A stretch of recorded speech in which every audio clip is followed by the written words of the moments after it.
हिरण्यवर्णाम् हरिणीम् सुवर्णरजतस्रजाम् चन्द्राम् हिरण्मयीम् लक्ष्मीम् जातवेदो महावः ताम् महावः जातवेदो लक्ष्मीमनपगामिनीम् यस्याम् हिरण्यम् विन्देयङ्गामश्वम् पुरुषानहम्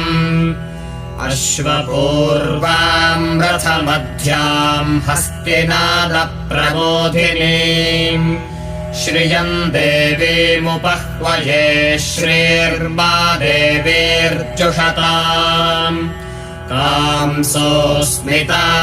हिरण्यप्राकारामार्द्राम् ज्वलन्तीम् तृप्ताम् तर्पयन्